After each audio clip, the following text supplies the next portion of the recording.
अल्लाह ने एक बार ही जिंदगी दी है, दूसरी बार ये जिंदगी नहीं मिलनी। ये तजर्बात की भीड़ ना चढ़ाएं और अपनी तमन्नाओं की भीड़ चढ़ा के जिंदगी की कीमती घड़ियों को बर्बाद न कर दें। इस जिंदगी को खूबसूरती से गुजारने वाले के बताए हुए उसलूब के मुताबिक गुजारें, जिनके उसलूब जिंदगी को स्वाय हसना करार दिया है। तो ये 5 चीजें अपनी जिंदगी में उतार लीजिए।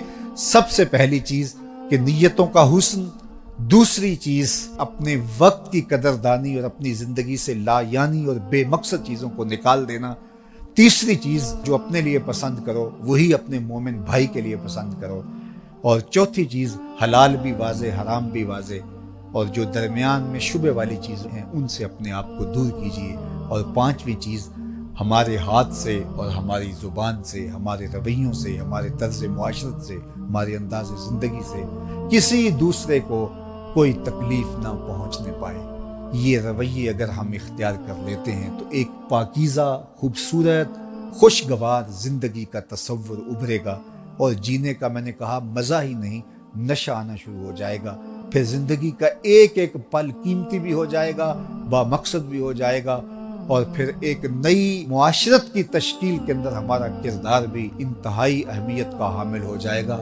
वरना जीने को तो जानवर भी जिंदगी गुजार रहे हैं, जीने को तो जो है वो परिंदे और चौपाए भी जिंदगियां बसर कर रहे हैं। इंसान अशरफुल मखलूकात इन्हीं खूबियों की वजह से है, जो मुमताज होता है दीगर मुशारकात से और दीगर मखलूकात से, वो इसके वो वस्फ है।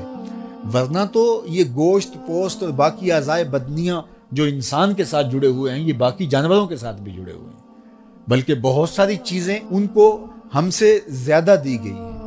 किसी की नजर में जो तेजी है वो हमसे ज्यादा है। ये कुरगस कितनी दूर तक देख लेते, हम उतनी दूर तक नहीं देख पाते। शेर के पंजों में जो जोर रखा गया वो हमारे पंजों में नहीं रखा गया। परिंदे उड़ भी लेते हैं, हम उड़ नहीं सकते हैं। मछलियां जिस तरह से तैर लेती हैं हम उस तरह से तैर नहीं पाते हैं। इस तरह मुख्तलिफ जानवरों को इमाम सिल्फी ने त्यूरियात के ऊपर जो लिखा उसमें जानवरों के मुख्तलिफ वस्फ लिखे।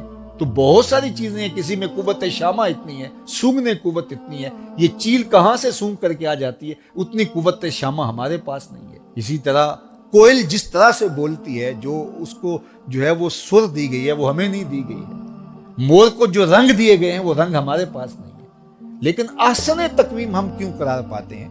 आसन तकवीम हम इसलिए करार पाते हैं कि वो औसाफे हमीदा जो इंसान को दिए गए वो किसी और का मकसूद नहीं है। और अगर वो औसाफ इसमें नहीं पैदा हो पाते तो फिर कुरान ने दूसरी बात कही, उलाई का कल अनाम बल हुम अदल, ये चौपाए हैं बल्कि चौपायों से भी बदतर हैं। तो फिर ये गोश्त पोस्त का इंसान जो है ये चौपायों से भी बदतर हो जाता है, ये गधे घोड़े और बैल से भी बदतर हो जाता है।